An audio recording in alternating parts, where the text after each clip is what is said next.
당신 같은 사람이 감히 우리 집 사돈 자리에 앉아? 손이 올라오는 순간 방 앞 모든 사람이 멈췄습니다. 68살 여자의 뺨 위에 금반지 낀 손바닥이 닿아 있었습니다. 그 순간이었습니다. 복도에서 발소리가 들렸습니다. 그리고 한 노신사가 방 안으로 들어서며 단 2글자를 불렀습니다. 순자야, 30년간 식당 주방 보조로 살아온 여자에게 무슨 일이 일어난 것일까요? 이야기 시작 전 무료인 구독과 좋아요 눌러주시면 큰 행운이 찾아올 겁니다. 그럼 이야기 시작합니다. 서울 종로구의 한 고급 한정식집. 무거운 나무문 너머로 은은한 한지 조명이 흐르고 테이블 위엔 흰 도자기 그릇들이 단정하게 놓여 있었습니다. 창밖으로는 늦가을 은행나무 잎이 느리게 떨어지고 있었고 안쪽 방에서는 낯선 두 가족이 처음으로 마주 앉아 있었습니다. 상견례 자리였습니다. 상석에는 비단 재킷을 차려입은 여자가 앉아 있었습니다. 예비 신랑의 어머니 최정숙, 65의 나이에도 손 하나, 발 하나 흐트러짐 없이 고든 자세를 유지하는 여자였습니다. 손가락마다 금반지가 빛났고 목에는 진주 목걸이가 걸려 있었습니다. 그 눈빛은 처음부터 달랐습니다. 따뜻함이 없었습니다.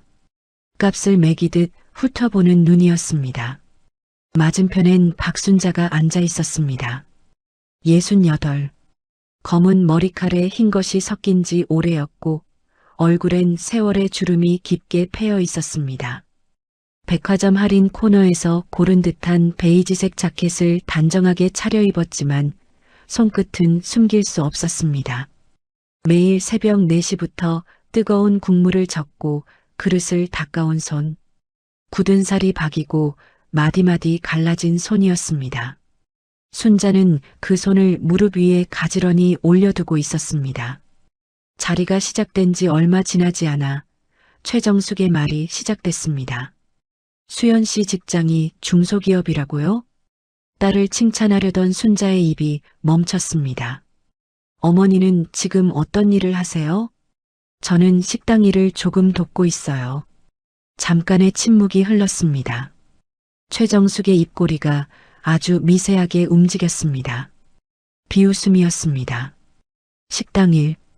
그 2글자를 씹듯 반복하며 최정숙은 찻잔을 들었습니다. 그리고 천천히 아무렇지도 않게 말을 이었습니다. 우리 민준이가 얼마나 힘들게 여기까지 왔는지 아세요?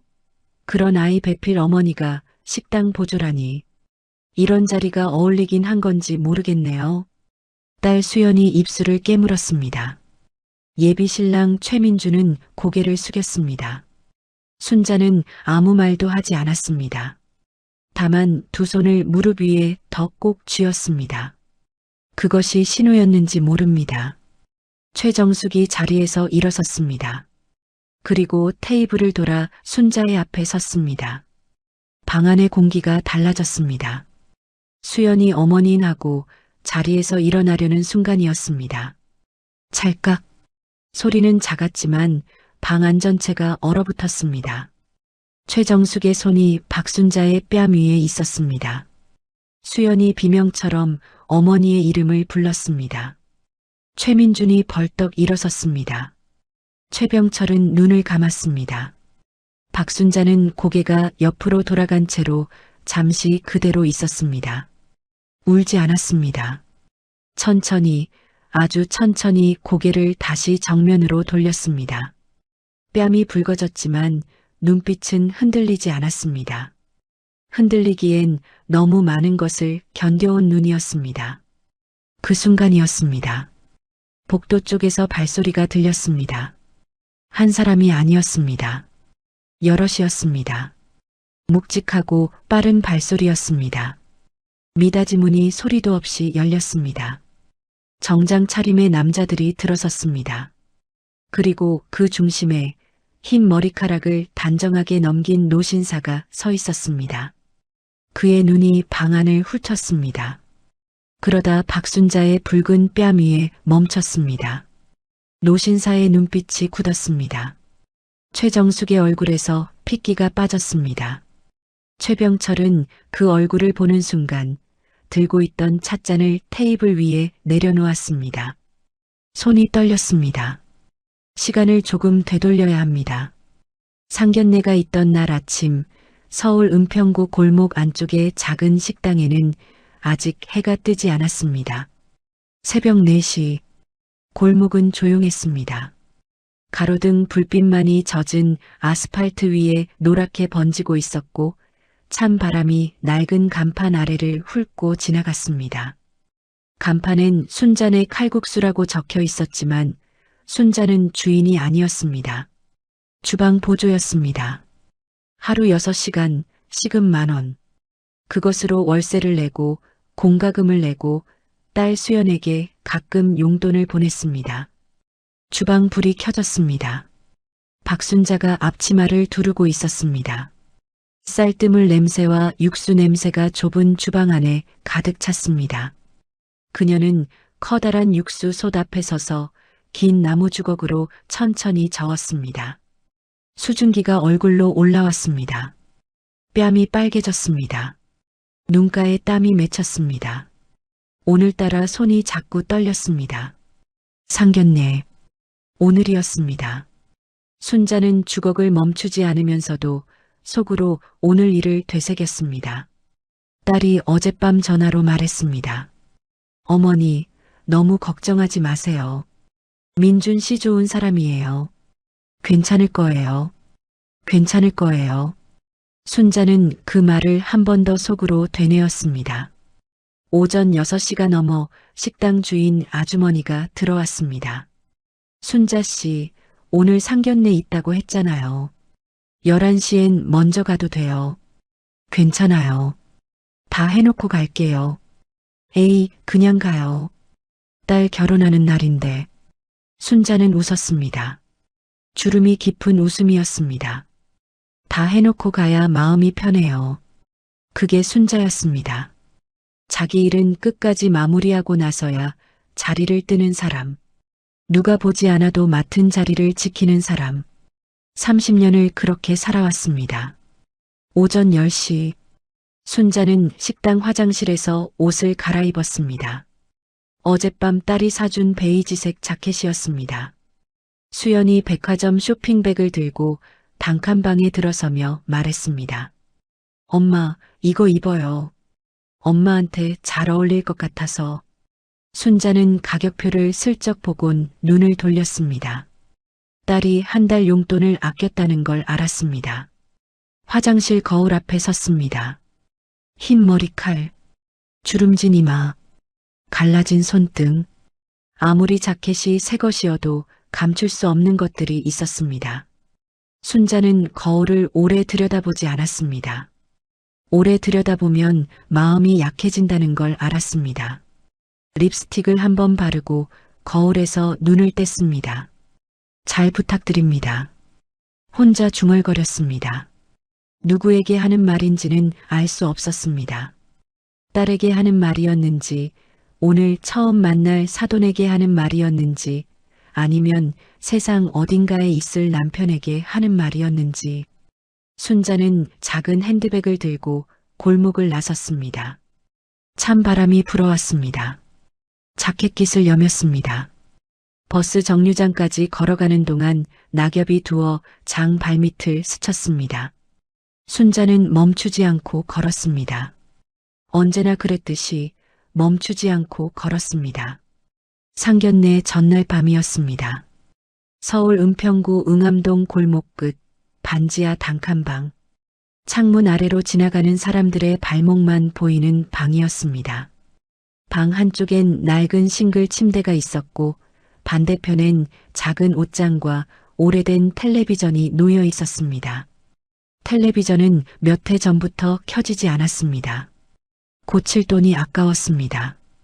딸 수연이 돌아간 뒤였습니다.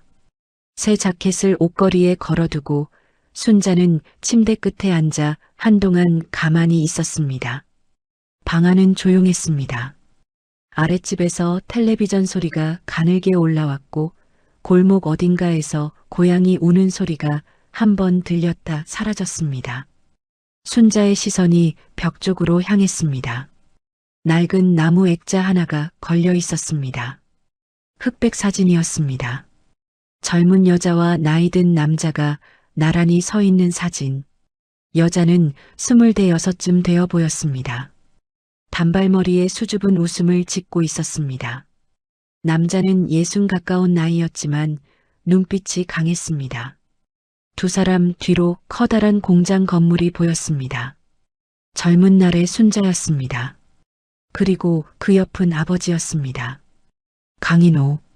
한때 국내 섬유 산업을 이끌던 사람. 직원 수백 명을 거느리고 지방의 공장을 3개씩 운영하던 사람.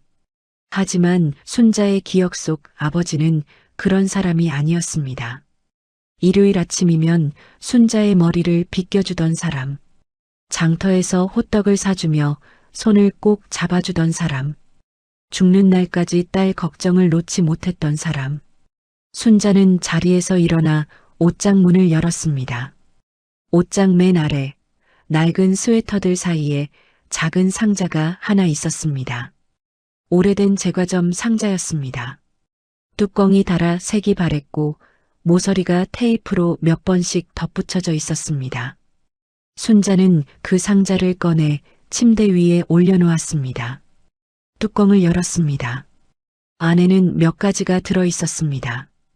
빛바랜 사진 몇 장, 딸 수연이 초등학교 때 그려준 그림, 그리고 맨 아래 누런 봉투 하나, 봉투 겉면에 글씨가 적혀 있었습니다. 아버지의 글씨였습니다. 떨리는 손으로 쓴 듯 획이 고르지 않았습니다. 순자에게 때가 되면 열어라. 순자는 그 봉투를 한동안 손에 들고 있었습니다. 처음 이 봉투를 받은 것은 30년 전이었습니다. 아버지가 병원 침대에 누워 마지막 숨을 고르던 날 밤 당신은 떨리는 손으로 이것을 순자의 손에 쥐어줬습니다. 아직은 아니다. 때가 되면 내가 알게 된다. 그게 마지막 말이었습니다. 30년 동안 순자는 이 봉투를 열지 않았습니다. 열 수가 없었습니다. 아버지의 마지막 온기가 담긴 것 같았습니다. 열어버리면 그마저 사라질 것 같아서 순자는 30년 동안 이 봉투를 그저 안고만 살았습니다. 하지만 오늘 밤은 달랐습니다. 내일 상견례. 태어나 처음으로 딸의 결혼을 앞둔 밤. 순자는 봉투를 천천히 손바닥 위에 올려놓았습니다. 그리고 중얼거렸습니다. 아버지, 내일이 그때인가요? 봉투는 열지 않았습니다. 아직이었습니다. 하지만 순자는 그날 밤 그 봉투를 핸드백 안에 조용히 넣었습니다. 무언가가 그렇게 하라고 했습니다. 평생 그런 감각을 믿으며 살아왔습니다. 말로 설명할 수 없는 것들이 때로 사람을 올바른 자리로 데려다 준다는 것을. 순자는 핸드백 버클을 잠그고 불을 끄고 눈을 감았습니다. 골목 밖에서 바람소리가 들렸습니다. 1994년 겨울이었습니다. 서울 변두리 어느 골목. 눈이 내리고 있었습니다. 한방눈이 아니었습니다. 바람에 섞여 날리는 가늘고 차가운 눈이었습니다. 그 눈 속에 28살의 박순자가 서 있었습니다. 두 팔에 갓난아이를 안고 있었습니다. 아이는 태어난 지 40일밖에 되지 않았습니다. 딸이었습니다. 이수연. 순자가 직접 지은 이름이었습니다. 물수 빛날 현. 물처럼 맑고 빛처럼 환하게 자라라는 뜻이었습니다. 아이는 포대기 속에서 잠들어 있었습니다. 세상이 무너지는 줄도 모르고 그날 하루에 2가지 일이 겹쳤습니다. 오전에는 아버지가 돌아가셨습니다. 병원 중환자실에서 한 달을 버티다 끝내 눈을 감으셨습니다. 마지막 순간 순자의 손을 꼭 쥐고 봉투 하나를 건네주시며 말씀하셨습니다. 때가 되면 열어라. 그것이 전부였습니다. 오후에는 남편이 집을 나갔습니다. 이름은 김재영. 결혼한 지 3년째 되던 해였습니다. 사업 실패였습니다. 처음엔 작은 무역회사를 운영했는데 동업자에게 사기를 당하고 빚만 산더미처럼 남았습니다. 아이가 태어난 뒤에도 빚쟁이들의 전화는 끊이지 않았습니다. 남편은 점점 말이 없어졌고 술을 마시기 시작했고 그러다 어느 날 아침 편지 한 장만 남기고 사라졌습니다. 미안하다. 나 같은 놈이랑 살면 너만 고생이다. 순자는 그 편지를 3번 읽었습니다. 그리고 접어서 서랍 안에 넣었습니다. 울지 않았습니다. 울 시간이 없었습니다. 갓난아이가 배가 고프다고 울고 있었습니다. 설상가상이었습니다. 아버지가 돌아가시자 회사 일이 정리되는 과정에서 이상한 일들이 드러나기 시작했습니다. 회사 지분 일부가 이미 제3자 명의로 넘어가 있었습니다. 아버지 명의의 공장 2곳이 담보로 잡혀 있었습니다. 변호사는 고개를 저었습니다. 법적으로 다툴 수 있지만 시간이 걸린다고 했습니다. 돈도 필요하다고 했습니다. 순자에게는 돈도 시간도 없었습니다. 안고 있는 아이가 전부였습니다. 결국 순자는 오빠를 찾아갔습니다. 강태원. 아버지 회사에서 일하며 사업을 배우고 있던 오빠였습니다. 오빠라면 뭔가 알고 있을 것 같았습니다. 아버지가 왜 그런 봉투를 남겼는지, 회사 지분이 왜 엉뚱한 사람 이름으로 넘어가 있는지. 하지만 오빠는 그날 집에 없었습니다. 이웃집 아주머니가 말했습니다. 태원 씨 급하게 지방 내려갔어요. 무슨 일이 있나 봐요. 연락처는 모르겠어요. 순자는 그 골목 앞에서 한참을 서 있었습니다. 눈이 내렸습니다. 아이가 잠에서 깨어 칭얼거리기 시작했습니다. 순자는 포대기를 여몄습니다. 두 손이 얼었습니다. 발도 얼었습니다. 그때 순자는 결심했습니다.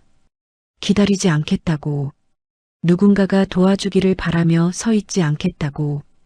이 아이 하나만큼은 반드시 지키겠다고. 순자는 골목을 나섰습니다. 뒤를 돌아보지 않았습니다. 아버지의 집도 남편의 빈자리도 무너진 회사도 모두 그 골목에 두고 떠났습니다. 그리고 다시는 그 이름 강순자로 살지 않겠다고 생각했습니다. 아이에게 짐이 될 것 같았습니다. 그날부터 그녀는 박순자가 됐습니다. 아무도 모르는 이름, 아무도 찾지 못할 이름. 30년이 흘렀습니다. 같은 날 아침이었습니다. 서울 서초구 반포동. 한강이 내려다 보이는 고층 아파트 34층.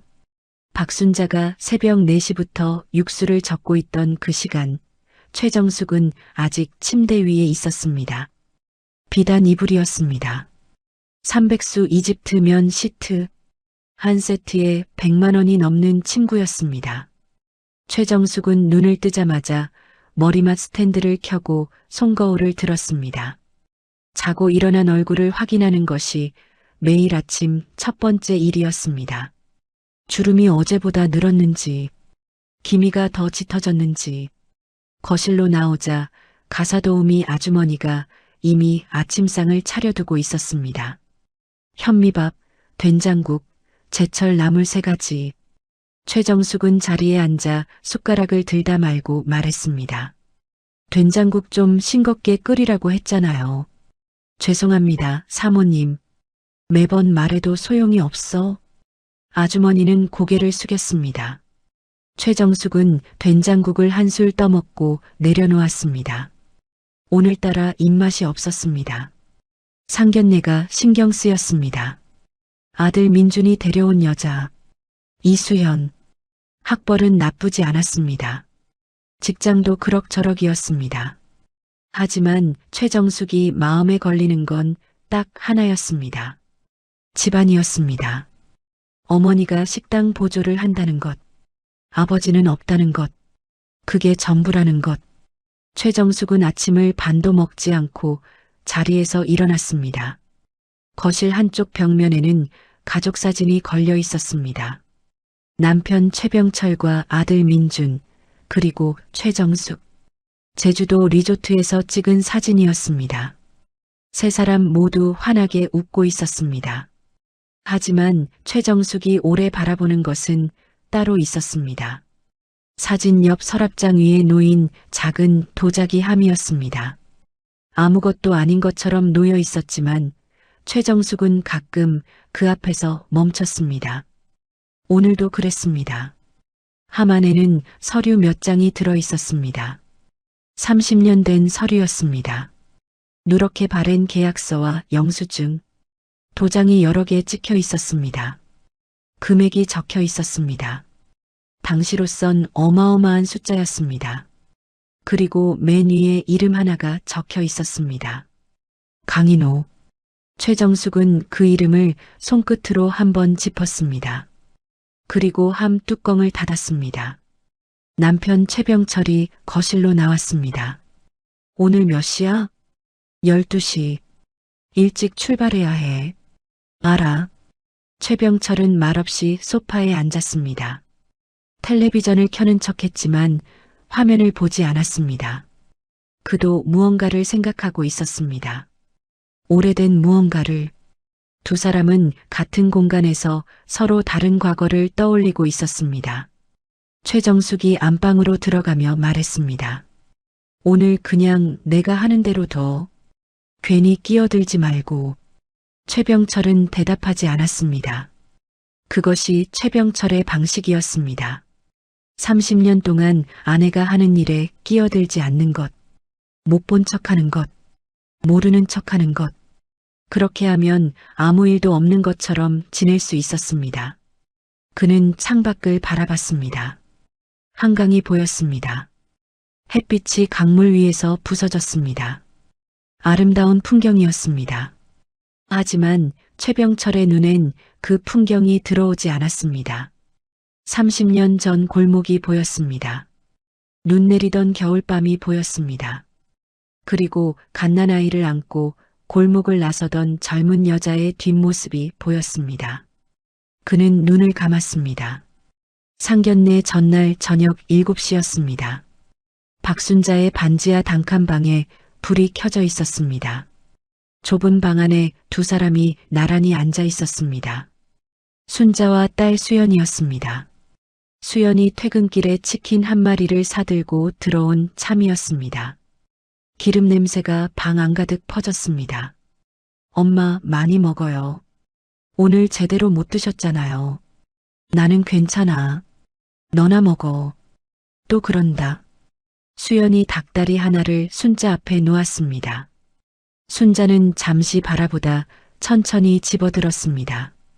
두 사람은 말없이 먹었습니다. 텔레비전도 켜지 않았습니다. 그냥 조용했습니다. 하지만 불편한 조용함이 아니었습니다. 30년을 둘이서 버텨온 사람들만이 나눌 수 있는 말이 필요 없는 조용함이었습니다. 수연이 먼저 말을 꺼냈습니다. 엄마, 내일 너무 긴장하지 마요. 긴장은 무슨, 나이가 몇인데. 민준 씨 어머니가 좀 까다롭다고는 들었어요. 근데 나쁜 분은 아닐 거예요. 순자는 대답하지 않았습니다. 대신 수연의 얼굴을 가만히 들여다봤습니다. 35. 어느새 이렇게 컸습니다. 갓난아이 때 포대기에 싸서 안고 눈 속을 걸어 다니던 아이가, 돈이 없어 분유 대신 미음을 먹이던 아이가, 초등학교 입학식에 새 신발을 못 사줘서 순자가 밤새 울었던 그 아이가, 지금은 이렇게 앉아서 엄마 걱정을 하고 있었습니다. 수연아? 응? 민준 씨 좋은 사람이야? 수연이 잠깐 웃었습니다. 수줍은 웃음이었습니다. 응, 좋은 사람이에요. 엄마한테도 잘해줄 거야. 순자는 고개를 끄덕였습니다. 더 묻지 않았습니다. 딸의 그 웃음 하나면 충분했습니다. 잠시 후 수연이 쇼핑백을 꺼냈습니다. 엄마, 이거 입어요, 내일. 베이지색 자켓이었습니다. 단추가 금색이고 안감이 부드러운 것이었습니다. 순자는 받아들고 가격표를 슬쩍 봤습니다. 숫자를 확인하고 얼른 딴 곳을 봤습니다. 이거 얼마야? 엄마는 가격은 왜 봐요? 비싸 보여서. 괜찮아요. 내가 사고 싶어서 산 거야. 순자는 자켓을 한번 펼쳐봤습니다. 자기 것이라고 하기엔 너무 좋은 옷 같았습니다. 하지만 딸의 마음이 담긴 것이었습니다. 순자는 조용히 옷걸이에 걸었습니다. 고마워. 두 글자였습니다. 하지만 수연은 그 두 글자 안에 얼마나 많은 것이 들어있는지 알았습니다. 설거지를 마치고 수연이 자리에서 일어섰습니다. 나 가볼게요. 내일 일찍 나와야 하니까. 그래. 조심해서 가. 현관 앞에서 수연이 돌아섰습니다. 엄마. 응. 나 잘 키워줘서 고마워요. 순자는 대답하지 못했습니다. 목에 무언가가 걸렸습니다. 수연은 그것을 알면서도 더 기다리지 않았습니다. 엄마가 우는 걸 싫어한다는 것을 알았습니다. 현관문을 열고 나가며 작게 손을 흔들었습니다. 문이 닫혔습니다. 순자는 한동안 현관 앞에 서 있었습니다. 그러다 천천히 옷장 앞으로 걸어가 걸어둔 자켓을 한 번 더 손으로 쓸었습니다. 딸의 손길이 닿은 옷이었습니다. 30년을 버티게 해준 이유가 담긴 옷이었습니다. 순자는 불을 끄고 누웠습니다. 천장을 바라봤습니다. 잠이 오지 않았습니다. 하지만 괜찮았습니다. 이런 밤이라면 잠이 오지 않아도 괜찮았습니다. 난 12시가 조금 넘은 시각이었습니다. 종로구 한 고급 한정식집. 입구에 작은 소나무 화분이 양쪽으로 놓여 있었고 안으로 들어서면 나무 바닥이 낮게 깔린 복도가 이어졌습니다. 개인실마다 미닫이 문이 달려 있었고 문 앞에는 조용한 묵향이 흘렀습니다. 수연이 먼저 와 있었습니다. 최민준도 와 있었습니다. 박순자가 들어서자 수연이 달려와 팔을 잡았습니다. 엄마 왔어요? 순자는 고개를 끄덕이며 방안을 한번 살폈습니다. 맞은편에 이미 두 사람이 앉아 있었습니다. 최정숙과 최병철이었습니다. 최정숙은 순자가 들어서는 순간부터 보고 있었습니다. 위에서 아래로 천천히 자켓을, 핸드백을, 구두를, 그리고 손을 훑는 눈이었습니다. 물건값을 매기는 눈이었습니다. 어서 오세요. 인사는 했습니다. 하지만 온기가 없었습니다. 마트 계산원이 바코드를 찍듯 형식적인 인사였습니다. 순자는 조용히 맞은편에 앉았습니다. 처음엔 평범한 대화였습니다. 민준이 어릴 때 이야기, 수연이 다니는 회사 이야기. 최병철이 간간히 고개를 끄덕였고 민준은 두 어머니 사이에서 조심스럽게 말을 보탰습니다. 순자는 말수가 적었습니다. 필요한 말만 했습니다. 천천히 또박또박. 그러나 음식이 나오기 시작하면서 분위기가 달라졌습니다. 수연 씨는 요리는 할 줄 알아요? 네, 간단한 건 해요. 간단한 거요. 최정숙이 그 말을 받아 천천히 반복했습니다. 마치 그 말에 문제가 있다는 듯이. 우리 민준이는 입이 좀 까다로워서요. 간단한 걸로는 좀 힘들 텐데. 수연이 웃으며 넘기려 했습니다. 더 배우면 되죠. 최정숙은 그 웃음을 보며 찻잔을 들었습니다. 어머니는 집안일은 많이 하셨겠네요. 식당 일하신다고 했죠? 네, 주방 일을 조금 돕고 있어요. 주방 보조. 또 그 말투였습니다. 반복하는 것만으로 깎아내리는 말투. 순자는 표정을 바꾸지 않았습니다. 최병철은 물을 한 모금 마셨습니다. 사실 제가 오늘 자리를 만들면서 좀 걱정이 됐어요. 최정숙이 내려놓듯 말했습니다. 우리 민준이가 대기업 다니고 반포 살고 그쪽이랑은 좀 환경이 다르잖아요. 수연 씨 본인은 괜찮은데 집안이 좀 어떻게 말하면 좋을까요? 그녀는 잠시 말을 멈췄습니다. 그 침묵이 말보다 날카로웠습니다. 격이 다르죠. 수연의 얼굴이 굳었습니다. 민준이 입술을 열었습니다. 어머니, 그러나 최정숙의 눈빛이 아들을 향하자 민준은 말을 삼켰습니다. 박순자는 가만히 있었습니다. 손을 무릎 위에 올려두고 등을 곧게 세우고 정면을 바라봤습니다.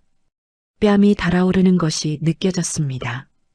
가슴 안쪽에서 무언가가 올라왔습니다. 30년 동안 눌러온 것이었습니다. 하지만 순자는 그것을 다시 눌렀습니다. 오늘은 딸의 날이었습니다. 자기 감정이 딸의 앞길을 막아서는 안 됐습니다. 어머니 말씀이 맞아요. 순자가 조용히 말했습니다. 저는 가진 게 없어요. 좋은 집안도 아니고 내세울 것도 없어요. 그저 딸 하나 열심히 키웠을 뿐이에요. 잠깐의 침묵이 흘렀습니다. 최정숙이 순자를 바라봤습니다. 그 눈빛엔 비웃음이 있었습니다. 스스로 인정하는구나. 그런 눈이었습니다.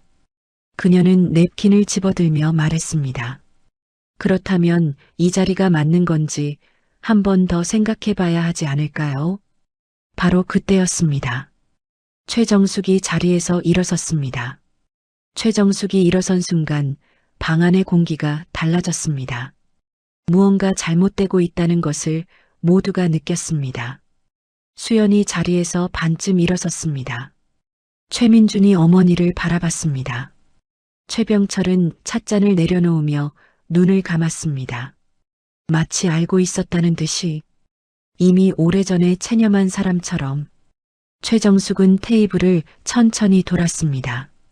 한 걸음, 두 걸음, 굽 높은 구두 소리가 나무 바닥 위에서 또각또각 울렸습니다. 그녀는 박순자의 맞은편에 와서 섰습니다. 내려다보는 눈이었습니다. 처음부터 그런 눈이었습니다. 당신 같은 사람이, 낮고 또렷한 목소리였습니다. 감히 우리 집 사돈 자리에 앉아? 수연이 숨을 들이켰습니다. 어머니, 잠깐만요. 조용히 해요. 최정숙의 눈이 수연을 향했습니다. 그 눈빛 하나에 수연의 말이 막혔습니다. 최민준이 자리에서 일어서려다 멈칫했습니다. 최정숙의 손이 이미 움직이고 있었습니다. 찰칵 소리는 작았습니다. 하지만 방 안 전체가 그 소리에 얼어붙었습니다. 최정숙의 손바닥이 박순자의 오른쪽 뺨 위에 닿아 있었습니다. 순자의 고개가 왼쪽으로 돌아갔습니다. 머리카락 몇 가닥이 흘러내렸습니다. 수연이 비명처럼 외쳤습니다. 엄마. 의자를 박차고 달려왔습니다. 민준도 벌떡 일어섰습니다. 최병철은 눈을 감은 채 움직이지 않았습니다. 손등에 핏줄이 붉어졌습니다. 쥔 주먹이 떨렸습니다. 박순자는 고개가 돌아간 채로 잠시 그대로 있었습니다. 아무도 숨을 쉬지 않는 것 같았습니다. 그러다 순자가 천천히 고개를 돌렸습니다. 정면으로, 아주 천천히, 서두르지 않았습니다. 뺨이 붉어졌습니다. 그러나 눈이 흔들리지 않았습니다. 눈물도 없었습니다. 30년을 버텨온 사람의 눈이었습니다. 이것보다 더한 것도 견뎌온 사람의 눈이었습니다. 최정숙이 그 눈을 보고 잠깐 멈칫했습니다. 예상과 달랐습니다. 울 줄 알았습니다. 무너질 줄 알았습니다. 그런데 이 여자는 맞은 뒤에도 자신을 똑바로 바라보고 있었습니다. 그 눈빛이 불편했습니다. 최정숙은 시선을 돌리려다 그러지 못했습니다. 바로 그 순간이었습니다. 복도에서 소리가 들렸습니다. 발소리였습니다. 한 사람이 아니었습니다. 여럿의 발소리였습니다. 묵직하고 빠른 발소리, 누군가가 목적을 가지고 걷는 소리였습니다. 미닫이 문이 열렸습니다. 소리도 없이 단번에 정장 차림의 남자 둘이 먼저 들어섰습니다. 그리고 그 사이로 한 사람이 들어왔습니다. 흰 머리칼을 단정하게 넘긴 노신사였습니다. 나이는 70을 넘겼지만 등이 꼿꼿했습니다. 눈빛이 날카로웠습니다. 방 안에 들어서는 순간 공기가 바뀌는 사람이었습니다. 노신사의 눈이 방 안을 빠르게 훑쳤습니다. 최정숙을, 최병철을, 수연을, 민준을, 그러다 박순자에게 멈췄습니다. 붉어진 뺨, 흘러내린 머리카락, 그러나 흔들리지 않는 눈, 노신사의 눈빛이 굳었습니다. 턱 근육이 조여들었습니다. 코끝이 빨개졌습니다. 그것은 분노였습니다. 소리 없는 그러나 방 안 전체를 눌러버리는 분노였습니다. 최정숙의 얼굴에서 핏기가 한꺼번에 빠져나갔습니다. 입술이 달싹거렸습니다. 소리가 나오지 않았습니다. 최병철은 그 얼굴을 보는 순간 들고 있던 찻잔을 테이블 위에 내려놓았습니다. 손이 떨렸습니다. 잔이 받침대에 부딪히며 작은 소리를 냈습니다. 수연이 낮게 물었습니다. 저분이 누구예요? 아무도 대답하지 않았습니다. 노신사가 방 안으로 한 걸음 더 들어섰습니다. 그리고 박순자를 향해 똑바로 걸어왔습니다. 수연이 놀라 옆으로 비켜섰습니다. 노신사가 순자 앞에 멈춰섰습니다. 그는 오랫동안 순자의 얼굴을 바라봤습니다. 눈가가 젖어들었습니다.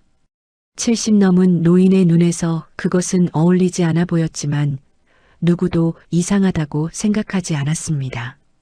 그가 낮고 떨리는 목소리로 말했습니다. 순자야. 방 안이 완전히 멈췄습니다. 박순자의 눈이 처음으로 흔들렸습니다. 아무도 움직이지 않았습니다.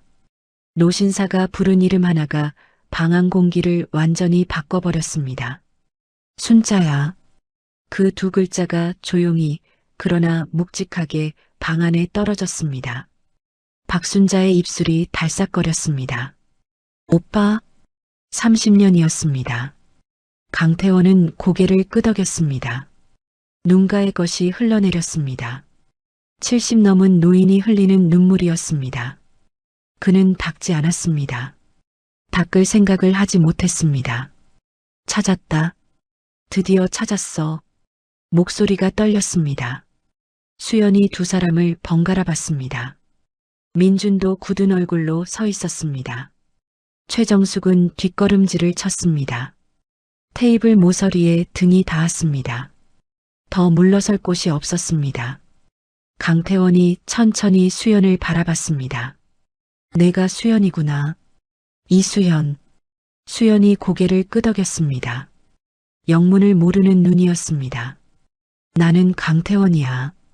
내 외할아버지 강인호의 아들. 내 어머니의 오빠. 수연의 입이 벌어졌습니다. 외삼촌이요? 강태원은 대답 대신 다시 순자를 바라봤습니다. 그리고 최정숙에게로 눈을 돌렸습니다. 그 눈빛이 달라졌습니다. 아까의 뜨거운 눈물 대신 차갑고 단단한 눈빛이었습니다. 최정숙 씨. 이름을 부르는 것만으로도 최정숙의 어깨가 움츠러들었습니다. 오늘 이 자리에 온 건 우연이 아닙니다. 강태원이 수행원 쪽으로 손짓했습니다. 수행원이 서류 봉투를 꺼내 테이블 위에 올려놓았습니다. 두툼한 봉투였습니다. 30년 전으로 돌아가야겠군요. 강태원의 목소리는 낮고 또렷했습니다.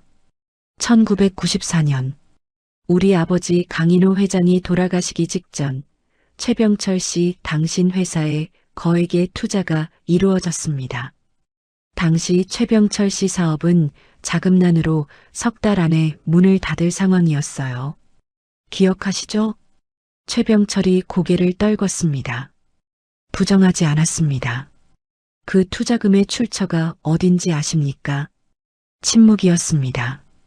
우리 아버지 강인호가 딸 강순자, 지금의 박순자에게 남긴 상속 자산이었습니다. 공장 담보대출금과 개인 예치금을 합쳐 당시 시세로 30억. 그 돈이 최병철 씨 회사로 들어갔습니다. 수연이 숨을 멈췄습니다. 그런데 그 거래엔 계약서가 있었습니다. 지분 계약서. 투자금의 대가로 최병철 씨 회사 지분 40%를 강순자에게 귀속한다는 내용이었습니다. 서명도 있고 날인도 있었습니다. 강태원이 봉투에서 서류를 꺼냈습니다. 그런데 이 계약서가 없어졌습니다. 아버지가 돌아가시던 해, 강순자가 아이를 안고 집을 떠나던 그 해, 감쪽같이 최정숙의 입술이 파르르 떨렸습니다. 최정숙 씨, 당신이 없앴죠. 그건 변호사 선임 기록이 있습니다. 당신 이름으로 서류 이전 처리 내역도 있습니다. 30년 전 것이지만 원본이 남아 있어요. 강태원의 목소리는 높아지지 않았습니다. 오히려 더 낮아졌습니다. 그게 더 무서웠습니다. 순자가 아이를 안고 거리로 나앉던 그날, 당신은 뭘 했습니까? 연락 한 번 했습니까? 법적으로 순자 것인 돈을 돌려줬습니까? 최정숙은 대답하지 못했습니다. 그 돈으로 지금의 집을 샀습니다. 그 돈으로 사업을 키웠습니다. 그 돈으로 아들 유학을 보냈습니다. 지금 이 자리에 오기까지 당신 가족이 누린 모든 것의 바닥에 내 여동생의 것이 깔려 있어요. 민준이 그 자리에 주저앉듯 의자를 잡았습니다. 얼굴이 하얗게 질려 있었습니다. 어머니, 이게 사실이에요? 최정숙은 아들을 보지 못했습니다. 시선이 바닥을 향했습니다. 그것이 대답이었습니다. 박순자는 말이 없었습니다. 강태원의 이야기를 들으며 눈을 감고 있었습니다. 30년 전 그날 밤 골목이 떠올랐습니다. 눈이 내리던 밤, 갓난 수연을 안고 걷던 그 길. 왜 그렇게 됐는지 몰랐던 것들이 하나씩 맞춰졌습니다. 몰랐던 게 아니었습니다. 당했던 것이었습니다. 순자의 손이 핸드백 위에 올라갔습니다. 안에 있는 봉투가 느껴졌습니다. 아버지의 글씨. 때가 되면 열어라. 때가 왔습니다. 방 안이 조용했습니다. 강태원의 말이 끝난 뒤 아무도 먼저 입을 열지 않았습니다. 최정숙은 테이블 모서리를 잡은 채 고개를 숙이고 있었습니다. 최병철은 두 손을 무릎 위에 올려놓고 눈을 감았습니다. 민주는 의자에 앉은 채 허공을 바라봤습니다. 수연은 어머니 옆에 서서 순자의 손을 꼭 쥐고 있었습니다. 박순자가 천천히 핸드백을 열었습니다. 아무도 말하지 않았습니다. 모두의 시선이 순자의 손끝으로 향했습니다. 핸드백 안에서 누런 봉투가 나왔습니다. 오래된 봉투였습니다. 모서리가 닳아 있었고 종이가 얇게 바래져 있었습니다. 겉면에 글씨가 적혀 있었습니다. 삐뚤빼뚤하고 힘없는 글씨. 마지막 기력을 다해 쓴 사람의 글씨였습니다. 순자에게 때가 되면 열어라. 수연이 그 글씨를 보고 낮게 물었습니다. 엄마, 그게 뭐예요? 왜 할아버지가 남긴 거야? 순자의 목소리가 조용했습니다. 떨리지 않았습니다. 30년을 기다린 사람의 목소리였습니다. 순자는 봉투를 뒤집었습니다. 뒷면에 테이프가 붙어 있었습니다. 오래전에 봉한 것이었습니다. 순자는 천천히 테이프를 뜯었습니다. 서두르지 않았습니다. 마지막 한 장이 떨어지는 소리가 방 안에 작게 울렸습니다. 봉투 안에 두 가지가 있었습니다. 편지 한 장, 그리고 서류 한 장이었습니다. 순자는 편지를 먼저 꺼냈습니다. 반으로 접혀있던 편지를 펼쳤습니다. 아버지의 글씨였습니다. 병원에서 쓴 것이었습니다. 획이 떨렸습니다. 군데군데 글씨가 번진 곳이 있었습니다. 눈물이 떨어진 자리 같았습니다. 순자가 소리내어 읽었습니다. 순자야, 아버지가 잘못했다. 내게 진작 말해줬어야 했는데 병이 이렇게 빨리 깊어질 줄 몰랐다. 내 이름으로 된 것들이 있다. 반드시 내 손에 돌아가야 할 것들이다. 이 봉투 안에 계약서 사본을 넣어두었다. 원본은 내 서재 책상 세 번째 서랍 초록색 표지 장부 안에 있다.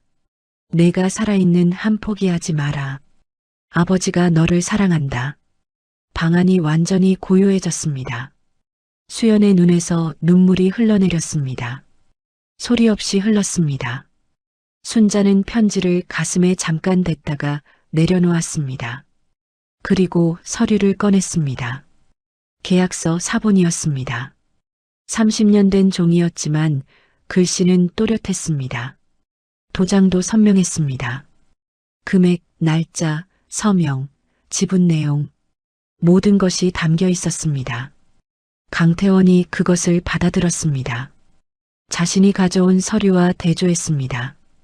눈이 빠르게 움직였습니다. 잠시 후 고개를 들었습니다. 일치합니다. 그 두 글자가 방 안에 떨어졌습니다. 최정숙의 무릎이 꺾였습니다. 테이블을 잡지 않았다면 그대로 주저앉을 뻔했습니다. 최병철은 눈을 감은 채 긴 숨을 내쉬었습니다. 그것은 탄식이었습니다. 30년을 짊어지고 다닌 것을 내려놓는 소리 같았습니다. 민준이 자리에서 일어섰습니다. 아버지, 최병철이 눈을 떴습니다. 이게 다 사실이에요? 아버지는 대답하지 않았습니다. 그러나 고개가 아래로 향했습니다. 그것이 대답이었습니다. 민준은 입술을 꾹 다물었습니다. 눈이 붉어졌습니다. 분노인지 슬픔인지 구분할 수 없는 얼굴이었습니다. 수연이 순자의 손을 더 세게 잡았습니다. 엄마가 이걸 30년 동안 갖고 있었던 거예요? 순자는 고개를 끄덕였습니다. 열지 못했어. 아버지 손길이 남아있는 것 같아서. 수연의 눈물이 더 빠르게 흘렀습니다. 왜 나한테 말 안 했어요? 내가 짊어질 짐이 아니었으니까. 그 말에 수연이 어머니의 어깨에 이마를 댔습니다. 순자는 딸의 등을 한번 가만히 두드렸습니다. 오래된 손으로, 굳은 살이 박인 손으로. 강태원은 그 모습을 바라보다 수행원을 향해 고개를 끄덕였습니다. 수행원이 휴대폰을 꺼내 어딘가에 전화를 걸었습니다. 최정숙이 그 모습을 보고 낮게 말했습니다. 잠깐만요. 이야기를 좀. 이야기는 이미 끝났습니다.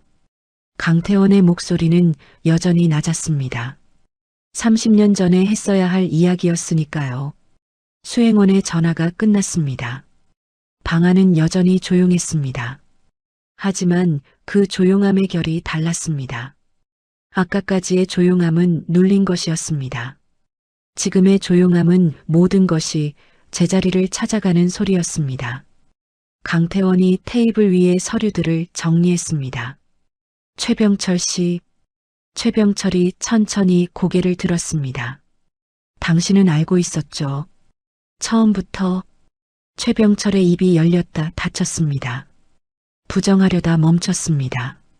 그는 오랫동안 테이블 위 어딘가를 바라보다 말했습니다. 알았습니다. 최정숙이 고개를 획 돌렸습니다. 여보, 됐어. 최병철의 목소리가 처음으로 단단해졌습니다. 30년 만에 처음 듣는 목소리 같았습니다. 나는 30년 동안 모르는 척했어. 당신이 하는 대로 내버려뒀어. 그게 편했으니까. 그런데 오늘은 못하겠어. 더는 못해. 최정숙의 얼굴이 일그러졌습니다. 당신 지금 무슨 소리를. 강 회장님. 최병철이 강태원을 향해 돌아앉았습니다. 등이 굽었지만 눈빛은 똑바랐습니다. 제가 직접 말씀드리겠습니다. 1994년 투자금 건 아내가 계약서 원본을 없앤 거 맞습니다. 제가 묵인했습니다. 그 뒤로도 강순자 씨가 접근할 수 없도록 막은 것도 맞습니다. 변호사를 통해 법적으로 막았습니다. 모두 사실입니다. 방안이 다시 한번 굳었습니다. 수연이 입술을 깨물었습니다. 민주는 아버지를 바라보다 천천히 시선을 내렸습니다. 표정이 없었습니다. 너무 많은 것이 한꺼번에 쏟아져서 감정이 따라가지 못하는 얼굴이었습니다. 최정숙이 소리를 높였습니다. 그게 다 누구 때문인데요? 당신 사업 살리려고 내가 한 거잖아요. 당신이 살아있는 게 다 내 덕분이잖아요. 닥쳐요. 민준이었습니다. 조용하고 낮은 목소리였습니다. 하지만 그 안에 담긴 것이 달랐습니다. 최정숙이 아들을 봤습니다. 민주는 어머니를 바라보고 있었습니다. 평생 어머니의 눈빛 하나에 말을 삼키던 아들이 처음으로 그 눈을 피하지 않았습니다. 엄마, 지금 변명하는 거예요? 민준아, 엄마가 다 너를 위해, 저를 위해서라고요. 민준의 눈이 붉어졌습니다. 저 때문에 저분 뺨을 때렸어요? 저 때문에 30년 전에 갓난아이 안고 거리로 나앉게 만들었어요? 그게 저를 위한 거예요? 최정숙이 입을 열지 못했습니다. 민준이 자리에서 일어섰습니다. 그리고 박순자 앞으로 걸어갔습니다. 순자 앞에서 멈춰섰습니다. 그는 천천히 고개를 숙였습니다. 깊이 오래 죄송합니다. 어머니, 어머니. 그 호칭이 방 안에 조용히 울렸습니다. 박순자는 고개를 드는 민준의 얼굴을 바라봤습니다. 이 아이 잘못이 아니었습니다. 태어나기도 전에 만들어진 일이었습니다. 순자는 고개를 가로저었습니다. 당신 잘못이 아니에요. 그때 복도에서 다시 발소리가 들렸습니다. 이번엔 다른 종류의 발소리였습니다. 제복 소리였습니다. 미닫이 문이 열렸습니다. 제복을 입은 남자 둘이 들어섰습니다. 강태원의 수행원이 그들에게 서류 봉투를 건넸습니다. 경찰이었습니다. 최정숙이 뒷걸음질 쳤습니다. 잠깐, 이건 민사 문제잖아요. 형사 사건이 아니에요. 사문서 위조, 재산 은닉, 법적 접근 방해. 강태원이 말했습니다. 어느 것 하나 가볍지 않습니다. 최정숙의 다리가 풀렸습니다. 그대로 의자에 주저앉았습니다. 손에 들고 있던 핸드백이 바닥에 떨어졌습니다. 진주 목걸이가 햇빛에 반짝였습니다. 조금 전까지 그녀를 꾸미던 것들이 갑자기 낯설어 보였습니다. 최병철은 움직이지 않았습니다. 경찰이 다가와 말했습니다. 최정숙 씨, 동행해 주셔야겠습니다. 최정숙이 고개를 들었습니다. 방 안을 한번 둘러봤습니다. 남편을 봤습니다. 아들을 봤습니다. 그리고 박순자를 봤습니다. 순자는 그녀를 바라보고 있었습니다. 분노가 없는 눈이었습니다. 경멸도 없었습니다. 그냥 바라보는 눈이었습니다. 그것이 오히려 최정숙을 더 무너뜨렸습니다. 욕을 하거나 울거나 소리를 질렀다면 버틸 수 있었습니다. 그런데 저 눈은 버틸 수가 없었습니다. 최정숙이 경찰을 따라 방을 나섰습니다. 또각또각. 아까와 같은 구두 소리였습니다. 하지만 달랐습니다. 아까는 자신감 있는 소리였습니다. 지금은 무너진 소리였습니다. 미닫이 문이 닫혔습니다. 방 안에 남은 사람들이 한동안 아무 말도 하지 않았습니다. 창밖으로 은행나무 잎이 한 장 떨어졌습니다. 최정숙이 나간 뒤 방 안은 한동안 그대로였습니다. 강태원이 수행원들에게 눈짓했습니다. 수행원들이 조용히 방을 나섰습니다. 최병철도 자리에서 천천히 일어났습니다. 아들을 한번 바라봤습니다. 미안하다는 말을 하려다 멈췄습니다. 그 말이 지금 얼마나 가벼운지 알았습니다. 그는 말없이 고개를 숙이고 방을 나갔습니다. 민준도 자리를 피해줬습니다. 잠깐 밖에 있을게요. 문이 닫혔습니다. 방 안에 세 사람이 남았습니다. 박순자와 수연, 그리고 강태원이었습니다. 강태원이 순자 맞은편에 앉았습니다. 두 사람은 한동안 말없이 서로를 바라봤습니다. 30년이라는 시간이 두 사람 사이에 놓여 있었습니다. 너무 길어서 어디서부터 꺼내야 할지 알 수 없는 시간이었습니다. 강태원이 먼저 말했습니다. 많이 힘들었지. 말이 아니었습니다. 확인이었습니다. 순자는 고개를 끄덕였습니다. 그것만으로도 충분했습니다. 왜 연락을 안 했어? 나한테라도. 오빠도 찾을 수 없었어. 그리고 순자가 잠깐 멈췄습니다. 짐이 되기 싫었어. 강태원의 눈이 다시 젖어들었습니다. 이 바보야. 낮고 떨리는 목소리였습니다. 욕이었지만 욕이 아니었습니다. 평생 여동생을 그렇게 불러온 오빠의 소리였습니다. 수연이 두 사람을 바라보다 조용히 어머니 옆으로 다가왔습니다.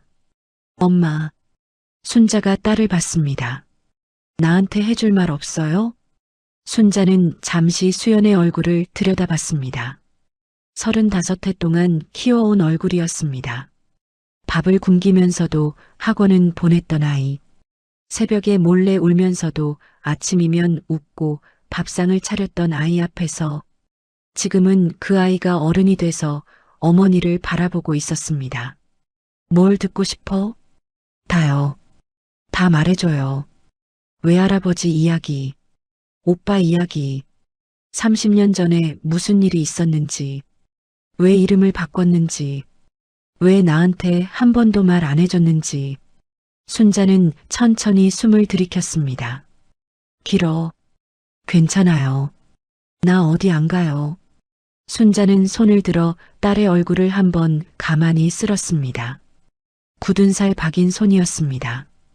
거친 손이었습니다. 그러나 수연은 그 손을 두 손으로 감쌌습니다.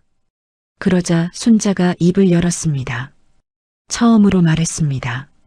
1994년 겨울 이야기를, 아버지가 돌아가시던 날 이야기를, 남편이 떠나던 날 이야기를, 강순자라는 이름을 내려놓고 박순자로 살기 시작한 이야기를, 수연을 안고 서울 변두리 골목을 떠돌던 이야기를, 새벽 4시부터 국물을 젓던 이야기를, 반지하 방에서 딸이 잠든 얼굴을 보며 버텼던 이야기를 한 번도 꺼내지 않았던 것들이었습니다. 수연은 끊지 않았습니다. 울면서도 어머니의 손을 놓지 않았습니다. 강태원도 듣고 있었습니다. 눈을 감고 가끔 눈가를 손등으로 닦으면서 순자가 말을 마쳤을 때 방 안은 또 조용해졌습니다. 하지만 이번 조용함은 달랐습니다. 오래 닫혀있던 창문을 열었을 때의 조용함이었습니다. 바람이 들어오는 조용함이었습니다. 수연이 어머니의 어깨에 머리를 기댔습니다. 엄마. 응. 엄마 진짜 이름이 강순자예요? 응. 강순자. 강순자. 수연이 2번 불렀습니다. 확인하듯, 기억하겠다는 듯. 나는 박순자가 더 좋아. 순자가 말했습니다. 그 이름으로 너를 키웠으니까. 수연의 눈물이 어머니 어깨 위로 떨어졌습니다. 강태원이 자리에서 일어났습니다. 창가로 걸어가 창밖을 바라봤습니다. 은행나무가 보였습니다. 바람이 불었습니다. 노란 잎이 흩날렸습니다. 그는 낮게 중얼거렸습니다. 아버지, 찾았습니다. 수연이 자리를 비켜줬습니다. 저 잠깐 민준 씨한테 다녀올게요. 문이 닫히고 방 안에 강태원과 박순자 둘만 남았습니다. 두 사람은 한동안 말이 없었습니다. 강태원은 창가에 서 있었고 순자는 테이블 앞에 앉아 있었습니다. 30년이라는 시간이 그 사이에 있었습니다. 무겁지 않았습니다. 다만 길었습니다. 너무 길어서 어디서부터 손을 뻗어야 할지 두 사람 모두 잠시 몰랐습니다. 강태원이 먼저 자리로 돌아와 앉았습니다. 언제부터 찾았어요, 오빠? 순자가 물었습니다. 내가 사라진 다음 해부터. 강태원이 말했습니다. 처음엔 그냥 살다 보면 연락이 오겠지 싶었어. 그런데 1년이 지나고 2년이 지나도 소식이 없었어. 그때부터 사람을 뒀다. 탐문도 하고 주민등록 조회도 해보려 했는데 내가 이름을 바꾼 줄은 몰랐지. 순자가 고개를 숙였습니다. 미안해요. 미안하긴. 강태원이 짧게 말했습니다. 나무라는 것이 아니었습니다. 그냥 그 말이 필요 없다는 뜻이었습니다. 수연이 결혼 소식이 어떻게 오빠한테 닿았어요? 민준이 회사 인사팀에서 결혼 관련 서류를 처리하다가 수연이 어머니 이름이 올라왔어. 박순자. 그냥 지나쳤을 텐데 담당자가 인적사항을 보다가 수연이 외할아버지 이름 칸에 강인호라고 적힌 걸 봤지. 그게 나한테까지 올라왔어. 순자는 가만히 들었습니다. 강인호라는 이름이 흔하지 않으니까. 그래서 직접 확인해 보니 맞더라고. 수연이 어머니가 너였어. 강태원의 목소리가 잠깐 흔들렸습니다. 사진을 봤을 때 알았어. 얼굴이 달라졌어도 눈빛은 그대로더라고. 아버지 눈을 닮은 눈. 순자의 눈가가 뜨거워졌습니다. 아버지, 강인호. 아직도 그 이름을 들으면 가슴 어딘가가 조여드는 것 같았습니다. 일요일 아침 머리를 빗겨주던 손, 장터에서 호떡을 사주던 손, 병원 침대에서 봉투를 쥐어주던 손, 오빠 아버지 산소는요. 내가 모시고 있어. 잘 있어. 순자가 눈을 감았습니다. 긴 숨이 나왔습니다. 오빠도 많이 힘들었겠다. 나는 괜찮았어. 사업도 잘 됐고 가족도 있고 그냥 딱 하나가 없었어. 뭐가요? 너. 한 글자였습니다. 그러나 그 한 글자 안에 30년이 들어 있었습니다. 순자의 눈에서 눈물이 흘렀습니다. 오늘 처음이었습니다. 뺨을 맞았을 때도 흘리지 않았던 눈물이었습니다. 진실이 드러났을 때도 참았던 눈물이었습니다. 그런데 오빠의 그 한 글자에 무너졌습니다. 강태원이 자리에서 일어나 순자 옆으로 왔습니다. 그리고 조용히 여동생의 어깨에 손을 얹었습니다. 말이 없었습니다. 그냥 그렇게 있었습니다. 어릴 적 아버지가 그랬듯이 그냥 곁에 있었습니다. 순자는 그 손의 무게를 느꼈습니다. 30년 만에 느껴보는 혈육의 무게였습니다. 한참 후 순자가 눈물을 닦으며 말했습니다. 나 지금도 새벽에 일어나는 버릇이 있어요. 알아. 식당 주방 냄새가 몸에 배어서 아무리 씻어도 가끔 나요. 알아. 가진 게 없어요. 오빠처럼 잘 살지 못했어요. 강태원이 말했습니다. 그런 말하지 마. 목소리가 단호했습니다. 수연이 봤지? 저 아이가 얼마나 반듯하게 컸어. 저게 내 삶이야. 가진 게 없는 삶이 아니야. 순자는 대답하지 않았습니다. 다만 창밖을 바라봤습니다. 은행나무가 보였습니다. 노란 잎이 바람에 흔들렸습니다. 지는 것인지 날리는 것인지 구분되지 않았습니다.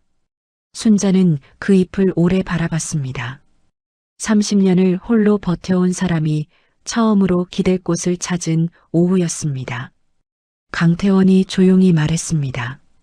이제 집에 가자. 순자가 오빠를 바라봤습니다. 집이요? 그래. 집. 순자는 오랫동안 그 말을 생각했습니다. 집. 30년 동안 없었던 것. 반지하 단칸방도 집이라면 집이었지만 오빠가 말하는 집은 달랐습니다. 돌아갈 수 있는 곳. 기다려주는 사람이 있는 곳. 순자가 고개를 끄덕였습니다. 천천히, 아주 천천히. 그로부터 6달이 흘렀습니다. 서울 종로구, 아까 그 한정식 집이었습니다. 같은 방이었습니다. 같은 나무 바닥, 같은 한지 조명, 같은 창문이었습니다. 그러나 계절이 달랐습니다.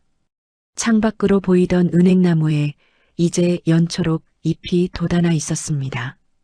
봄이었습니다. 상견례 자리였습니다. 다시 차린 자리였습니다. 테이블 위에 음식이 놓였습니다. 봄나물 무침, 맑은 조기구이, 두부조림, 그리고 따뜻한 된장국. 화려하지 않았습니다. 그러나 정성이 담긴 음식이었습니다. 강태원이 직접 예약한 자리였습니다. 이번엔 제대로 하고 싶다고 했습니다. 상석엔 박순자가 앉아 있었습니다. 아까 그날과 같은 베이지색 자켓이었습니다. 수연이 사준 그 옷이었습니다.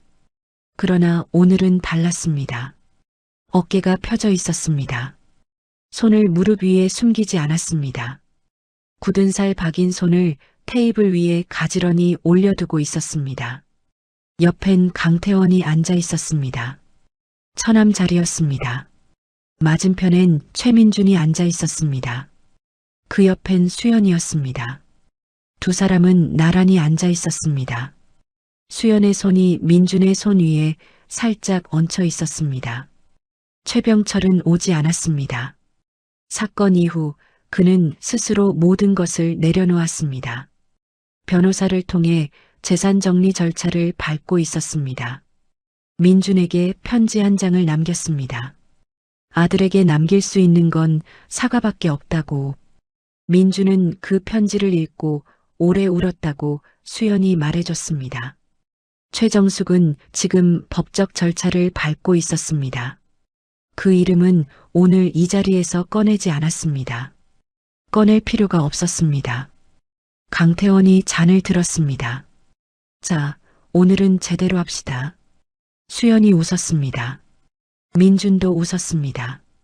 박순자도 웃었습니다. 주름이 깊은 웃음이었습니다.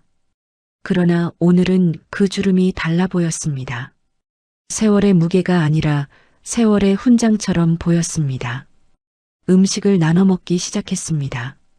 강태원이 순자에게 조기를 집어줬습니다. 순자는 받아들고 한 입 먹었습니다. 눈을 감았습니다. 맛이 좋았습니다. 배가 고파서가 아니었습니다. 이 자리가 좋아서였습니다. 이 사람들이 좋아서였습니다. 수연이 말했습니다. 민준 씨, 우리 엄마 된장국 끓이는 거 진짜 맛있어요. 나중에 꼭 드셔봐요. 기대할게요. 민준이 순자를 향해 웃었습니다. 순자도 고개를 끄덕였습니다. 며칠 전 순자는 반지하 단칸방 짐을 쌌습니다. 이삿짐이라고 할 것도 없었습니다. 낡은 옷 몇 벌, 오래된 사진 액자, 수연이 초등학교 때 그려준 그림, 그리고 제과점 상자 하나, 강태원이 보내준 차에 그것들을 실었습니다. 이사를 도우러 온 수연이 상자를 들며 물었습니다. 엄마, 이 안에 뭐 있어요?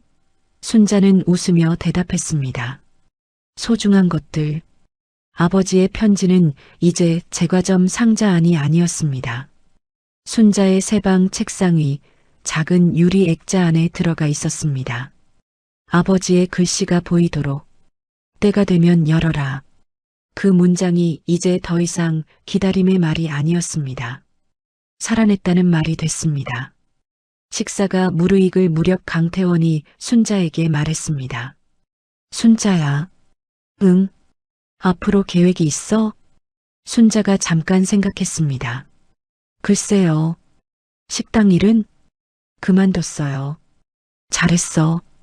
이제 좀 쉬어. 순자는 대답하지 않았습니다. 오빠 말이 맞다는 것을 알았습니다. 그러나 가만히 쉬는 것이 어색한 몸이었습니다. 새벽 4시면 눈이 떠지는 몸이었습니다. 손이 놀고 있으면 불안한 몸이었습니다. 수연이 슬며시 말했습니다. 엄마, 저 알아봤는데요. 동네 어르신들한테 밥 해주는 봉사 모임이 있대요.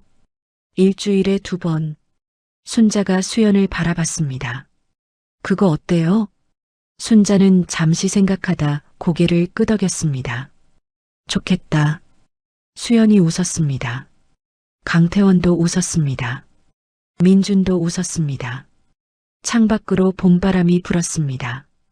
연초록 은행잎이 살랑거렸습니다. 반년 전 그 자리에서 노란 잎이 지던 나무가 이제 새 잎을 틔우고 있었습니다. 지는 것이 있으면 피어나는 것이 있었습니다. 끝나는 것이 있으면 시작되는 것이 있었습니다. 박순자는 창밖을 한번 바라봤습니다. 그리고 다시 식탁으로 눈을 돌렸습니다. 따뜻한 된장국에서 김이 올라오고 있었습니다. 수연이 옆 사람에게 나무를 덜어주고 있었습니다. 강태원이 민준에게 말을 걸고 있었습니다. 소리가 들렸습니다. 웃음소리, 숟가락 소리, 사람 사는 소리. 순자는 숟가락을 들었습니다. 된장국을 한 숟가락 떴습니다. 천천히 입에 넣었습니다. 따뜻했습니다. 짜지도 싱겁지도 않았습니다. 딱 좋았습니다. 30년 만에 처음으로 밥 한 끼가 그냥 밥이었습니다. 버티기 위한 밥이 아니었습니다. 살아남기 위한 밥이 아니었습니다. 그냥 봄날에 사람들과 함께 먹는 밥이었습니다. 창문 너머로 햇살이 기울어져 들어왔습니다. 식탁 위에 순자의 손 위에 조용히 내려앉았습니다. 굳은 살 박인 손이었습니다. 갈라지고 거친 손이었습니다. 그러나 그 햇살 안에서 그 손은 그냥 한 사람의 손이었습니다. 30년을 살아낸 사람의 손이었습니다. 봄이었습니다.